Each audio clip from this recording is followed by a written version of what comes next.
بسم اللہ الرحمن الرحیم۔ السلام علیکم ورحمۃ اللہ۔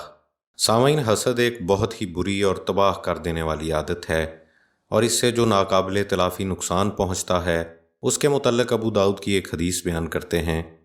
حضرت ابو ہریرہ رضی اللہ تعالیٰ عنہ سے روایت ہے کہ حضور اقدس صلی اللہ علیہ وآلہ وسلم نے ارشاد فرمایا کہ دیکھو، حسد سے بچو، حسد نیکیوں کو اس طرح کھا جاتا ہے جیسے آگ لکڑی کو کھا جاتی ہے، یا آپ صلی اللہ علیہ وآلہ وسلم نے ارشاد فرمایا کہ جس طرح خشک گھاس کو کھا جاتی ہے۔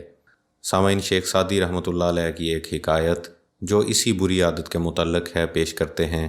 فرماتے ہیں کہ ایک سپاہی کے بیٹے کو میں نے ایک بادشاہ کے دروازے پر کھڑے دیکھا۔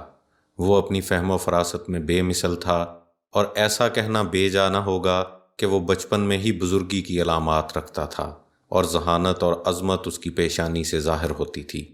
اس کے حاسدوں نے بادشاہ سے اس کی شکایت کی۔ بادشاہ نے اس سے پوچھا کہ تیرے ہمجولیوں کو تیرے ساتھ کیا دشمنی ہے؟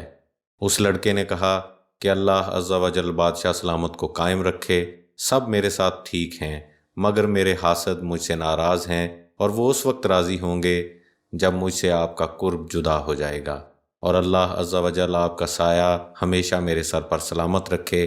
میں تو کوشش کرتا ہوں کہ کسی کا دل نہ دکھاؤں، مگر میں اس حاسد کا کیا کروں جو خود بخود اپنا دل جلاتا رہتا ہے۔ حاسد کو موت ہی اس کے حسد سے نجات دلا سکتی ہے، اور موت کے سوا اس کی بیماری کا اور کوئی علاج نہیں۔ اگر کوئی اندھا سورج کو نہیں دیکھ سکتا تو اس میں سورج کا کیا قصور؟